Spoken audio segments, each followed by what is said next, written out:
My name's James Parr, so I'm the Talent Acquisition Advisor at Synlait. So basically my job is to find the best talent for Synlait, get them in the door, and we do that in a variety of ways. I suppose you can have it split into recruitment and selection, roughly. So we'll talk a little bit about that. And Andrew will introduce himself. So I'm Andrew Drennan. I run recruitment for Synlait. This is purely up there just to show you who we are. The Futures Leaders program is our graduate program that will start in a couple of weeks' time, but this is not why we're here. We're here really just to educate you guys on being smarter than the thousands of other students you have out there and enjoy being with every day.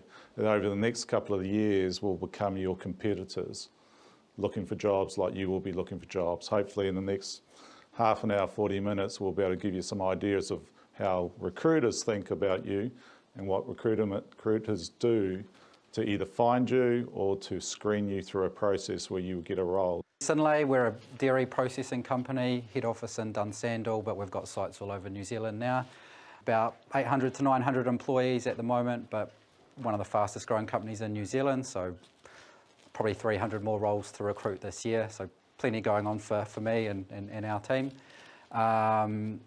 And yeah, look, we've got our graduate program, which will be launching. The advertisement go up next week. But as Andrew said, we're not here to talk about Synlait and why it's a great place to work. We're here to just tell you how we go about our process on finding people. So this is a fairly standard recruitment process. I hope you can all sort of see that. So I'm sure plenty of you have probably done this before. You've applied for a role, you've made an application, you've put your CV together, you've filled out all the screening questions that go with an application. You've probably written a cover letter about why you think you're suitable for the role and why you're a good match for the position description. So we read all that, or we have artificial intelligence nowadays, which is literally trolling through your CV, finding where you're a match for that. So make sure that you've got those keywords in your CV that match the position description and match the company. We had the engineering team come in about a year ago, and I scared the living daylights out of them because they came on site to have a look around. And so we had a security list of everyone that comes on site. So I went and looked at everyone's LinkedIn profiles, and there was 28 people in the room. And I walked in the room and said, right, 3 people with these names, please stand up. I said, you 3 would be the only 3 in this room that would get an interview and be on the site if you'd gone based off your LinkedIn profiles, okay? Because it is becoming critical that you structure yourself and your awareness of what you are and what you do in a certain way, because everything is moving to AI and machine learning. And people say, oh yeah, AI, yeah, but it is true. Already we are doing it, and we're about to put in a brand new system that will virtually take the first 3 steps out of any human contact and purely based off modelling. Yeah? And so it's a concern, but it's also an opportunity if you know what you're doing.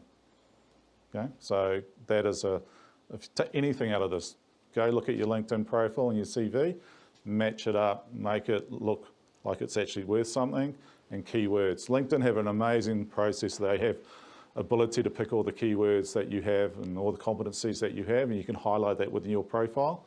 That is what 90% of system models do. That's all they go look for. They don't care much else about if you've got a wonderful photo, that you're wearing a suit and a tie, or you've had your hair done that day, or that you've done work in certain areas that can't relate to.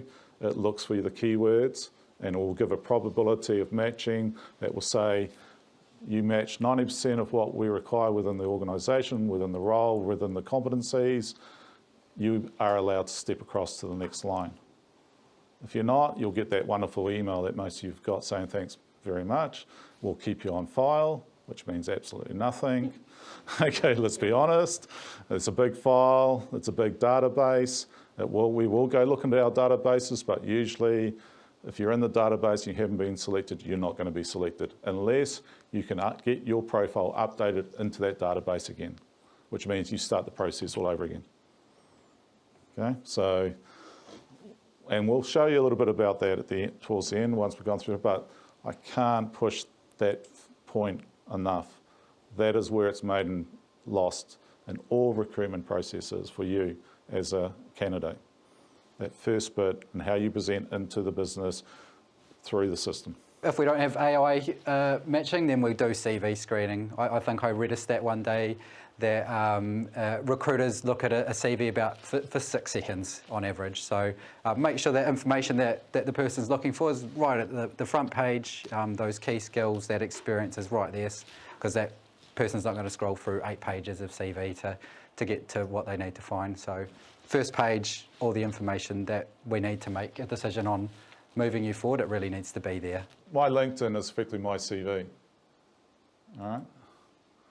So if you go into the profile, and I'm an old dude, so I've had 100 jobs. That's why I do recruitment, because I've had more jobs than anybody else.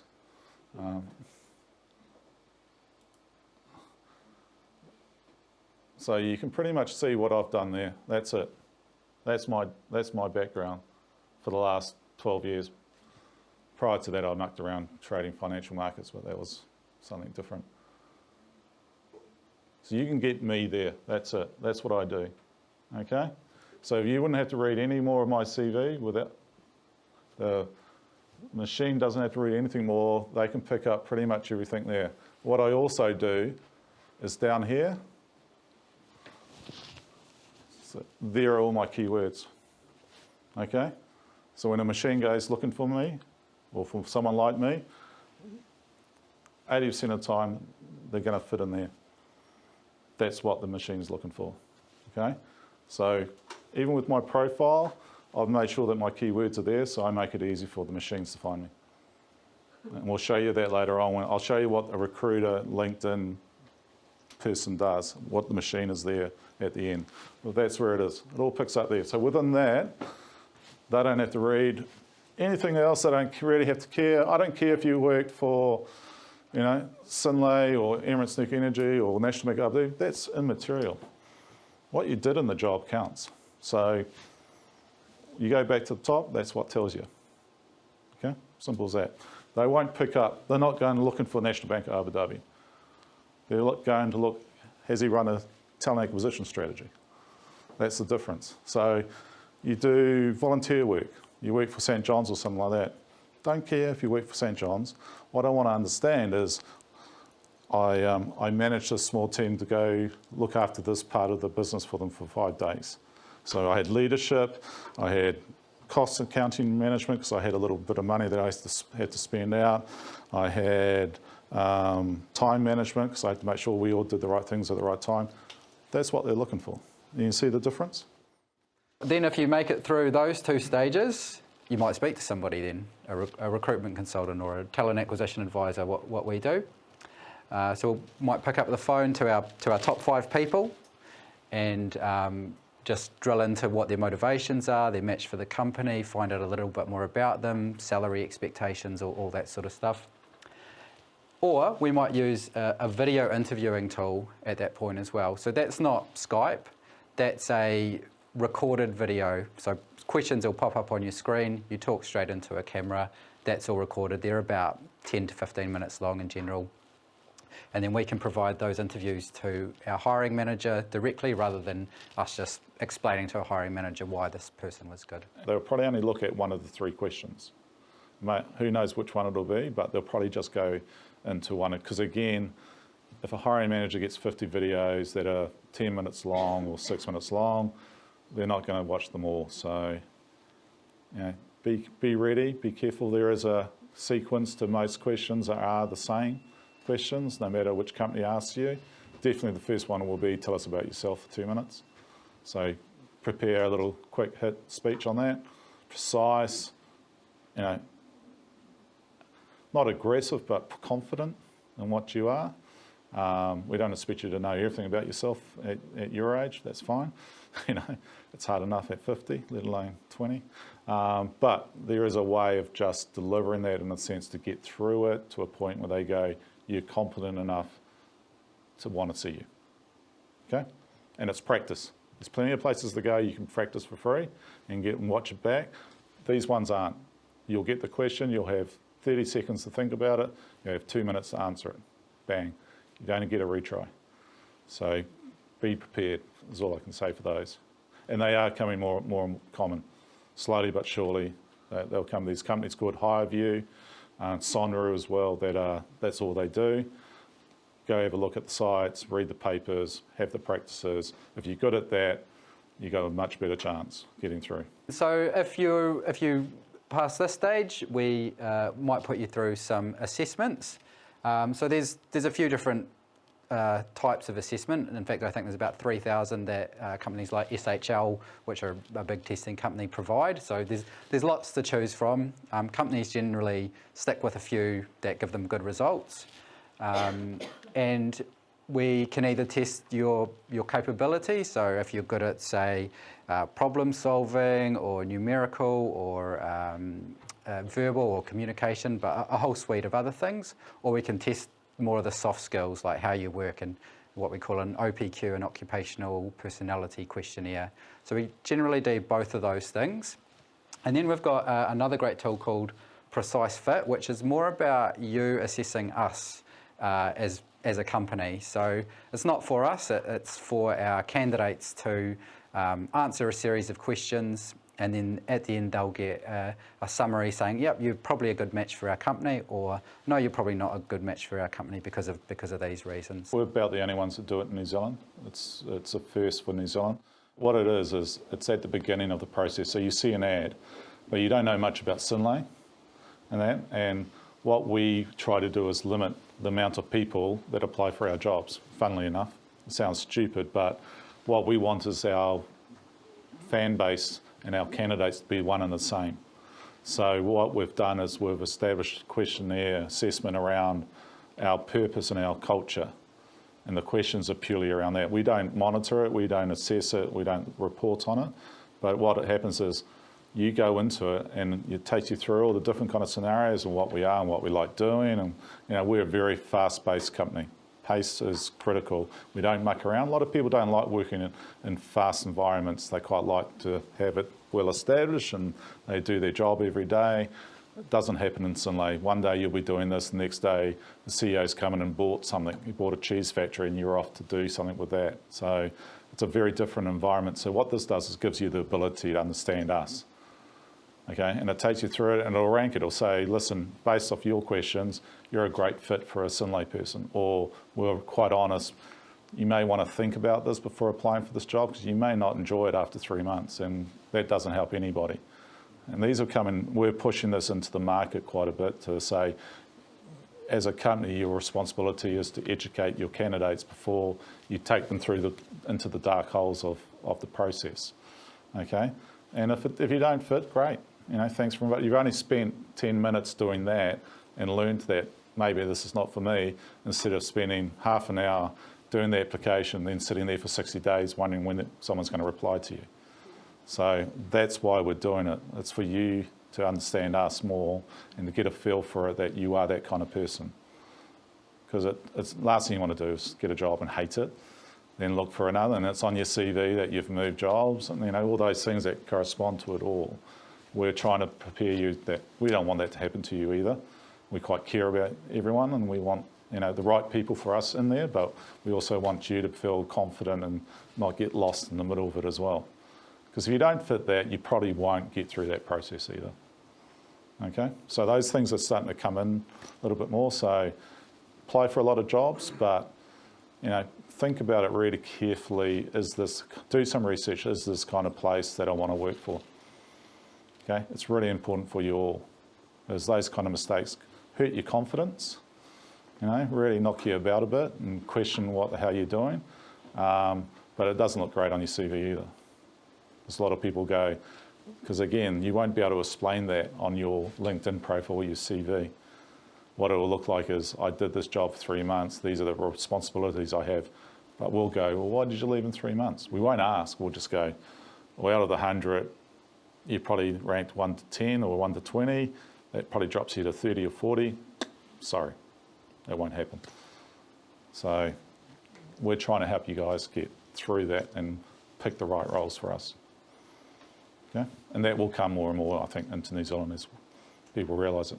Cool. So look, the other thing we might do is invite you to an assessment centre. Okay, so get a whole bunch of people together, about probably 10 to 12 normally, get them to do some practical exercises. And what we're looking for in those is how you work as a team, if you've got some leadership capabilities, and there'll generally be an interview with the hiring manager in that day as well. Generally they run a day, and they're really good for graduate recruitment. So what we usually do is very quickly was we put you in a room, we shake you up for about half an hour and see what fizzes. Yeah. You know, who competes with each other, who dominates, who leads, who sits back and goes, woo, and that. The answers to the assessments are never, we don't care. It's just how you perform and act in them. Remember that. Getting the right answer actually doesn't matter. It's how you actually act in them. All right, and just to wrap it up, decision and offer. So we'll sit down, take all the evidence into account, decide on who our best candidate is, offer them a job, generally do pre-employment checks at the same time. It's references, police check, drug and alcohol testing, and eligibility to work in New Zealand. And that's it, you've got a job. Don't take the offer straight away. We love you if you do. Think about it. Negotiate. There's no rule to say you must take this offer just the way it is. Think about it. Do you want to discuss your leadership program or your training and development? The time to do that is at the start. It's no good coming in and going, right, thanks for the job. 6 months later going, oh, what about developing me in this area? Right, mate, okay, that's not in my budget, which is a great answer to everybody. It's not in my budget, we'll talk about it next year. Dead end. If you got the job offer, we want you. You're in the position to go, okay, what can I also establish in this job in my career now that I have the room to do immediately? Okay, it is really hard to do it after the fact. It's like buying a car. Oh, okay, bought the car. Oh, I really wanted a good stereo. Well, you bought the car off me. You got the stereo that it was. Buying a car. Oh, mate, could you throw new speakers in this? And then I might want to. Then I'll look at buying it. All right. There's a negotiation. Same thing. If you think of stuff career-wise that I want development in, it's that time you're in a position to really push it and make a difference. So think about it. Look at it. You know, oh, I've come in, I've got my degree, but I want to do a specialisation in dairy or something like that. Can we discuss that now? Can we put that in as part of the agreement that it's going to happen? You got it locked down. Make sure you're taking your time when you apply to match to the position description. Those, you know, especially with AI, that's what it's going to be searching for. So, make sure you take your time to adjust your CV for every single application. We're only looking at them for 6 seconds, so it's got to be at the top. Use tools like Precise Fit, although we're the only one in the country at the moment using a tool like that. There'll be many more others, hopefully, that use something to assess whether you're suitable for the company. Video interviews, do them, be positive, have a go. Same with hiring manager interviews, all about attitude. We always say don't be nervous, but it obviously never helps. You're going to be assessment centres. We're looking for teamwork and leadership in those, specifically leadership for our graduate programs. Ask for more money when you get offered. Or something you really want. Yeah. A course. Yeah, exactly. Whatever. But ask for it. There's no reason you shouldn't.